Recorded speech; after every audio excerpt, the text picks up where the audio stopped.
जम्मू कश्मीर सरकार ने पहले रियल एस्टेट समिट के दौरान हाउसिंग और कमर्शियल प्रोजेक्ट्स के विकास के लिए 18,300 करोड़ रुपए के 39 मेमोरेंडम ऑफ अंडरस्टैंडिंग यानी MOU पर दस्तखत किए। इन समझौतों के बाद देश के रियल एस्टेट इन्वेस्टर्स के लिए केंद्र शासित प्रदेश में कारोबार का रास्ता खुल गया है। जम्मू स्थित कन्वेंशन सेंटर में सोमवार को प्रदेश का पहला रियल एस्टेट समिट हुआ। इसका शुभारंभ union minister for housing and urban development Hardeep Singh Puri, MOS PMO doctor Jitendra Singh और लेफ्टिनेंट गवर्नर मनोज सिन्हा ने किया। आर्टिकल 370 की समाप्ति के बाद प्रदेश में पहली बार रियल एस्टेट इन्वेस्टर्स समिट हुआ है। लेफ्टिनेंट गवर्नर मनोज सिन्हा ने Jammu Kashmir real estate summit में MOU पर दस्तखत को ऐतिहासिक करार देते हुए कहा कि यह केंद्र शासित प्रदेश के परिवर्तन की दिशा में एक बड़ा कदम है। उन्होंने कहा कि सरकार ने पहले ही रियल्टी एक्ट यानी रेरा लागू कर दिया और यूटी में मॉडल टेनेंसी एक्ट को अपनाया है। उन्होंने जोर दिया कि सरकार संपत्तियों के रजिस्ट्रेशन पर स्टाम्प फीस कम करने और प्रोजेक्ट्स में तेजी से अप्रूवल के लिए सिंगल विंडो सिस्टम स्थापित करने पर विचार कर रही है। सिन्हा ने कहा कि इन MOU से जम्मू कश्मीर में डायरेक्ट और इनडायरेक्ट रूप से रोजगार के अवसर पैदा होंगे। उन्होंने ऐलान किया कि इसी तरह का एक रियल एस्टेट समिट अगले साल 21-22 मई को श्रीनगर में आयोजित किया जाएगा।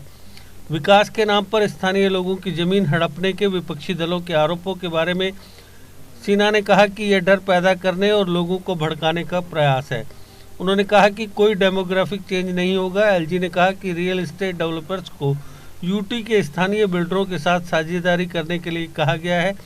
सिन्हा ने कहा कि सरकार ने प्रोजेक्ट्स के विकास के लिए 6,000 एकड़ भूमि की पहचान की है।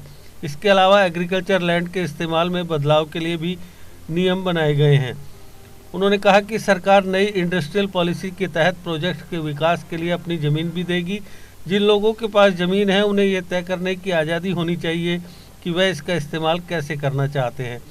इसके लिए संबंधित नियमों में संशोधन भी किए गए हैं।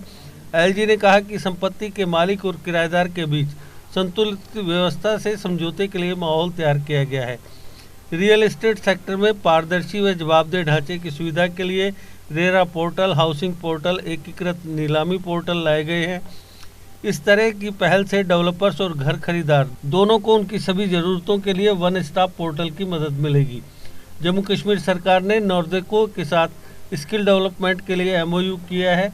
इसके तहत नॉर्देको नेशनल कंस्ट्रक्शन इंडस्ट्रीज के विभिन्न स्किल्स में 10,000 श्रमिकों को ट्रेंड करेगा। इसमें इलेक्ट्रिसिटी, प्लम्बर, चिनाई, बढ़ई का स्किल शामिल होंगे। Jammu Kashmir real estate summit में 3 हाउसिंग स्कीम्स लागू की गई। इसमें PMAY के तहत आर्थिक रूप से कमज़ोर वर्ग के लिए 1,000 अपार्टमेंट बनेंगे। अन्य मिडिल और हाई इनकम ग्रुप के लिए 150 अपार्टमेंट लॉन्च किए जा रहे हैं। इनकी संख्या और बढ़ाई जाएगी। अगर आप भी अपने भविष्य को लेकर चिंतित हैं और बहुत सी सरकारी नौकरियों पर दांव खेल चुके हैं लेकिन अभी तक सफलता आपके हाथ नहीं लगी है तो कैरियर अड्डा जम्मू कोचिंग इंस्टीट्यूट है आपके लिए बेस्ट ऑप्शन। कैरियर अड्डा जम्मू में हर कॉम्पिटिटिव एग्जाम में सफलता हासिल करने के लिए बेहतरीन तरीके से तैयार किया जाता है। कैरियर अड्डा जम्मू में फ्री कोचिंग का प्रावधान है तो फिर देर किस बात की। जल्द कैरियर अड्डा जम्मू में आए और अपने सुनहरे भविष्य के लिए सोमवार से शुरू हो रहे JKP, सब इंस्पेक्टर तथा अन्य सरकारी नौकरियों के बैचेस में अपनी सीट बुक कराएं। हमारा पता है Gurudwara road, opposite doctor Dara Singh clinic, Rehari Chungi, Jammu. GK update रहे हमारे साथ। अगर आप ये वीडियो YouTube पर देख रहे हैं तो हमारे YouTube चैनल को सब्सक्राइब करें और बेल आइकन को क्लिक करें। अगर आप ये वीडियो Facebook पर देख रहे हैं तो हमारा Facebook पेज लाइक जरूर करें। For advertisement please contact 7051091811।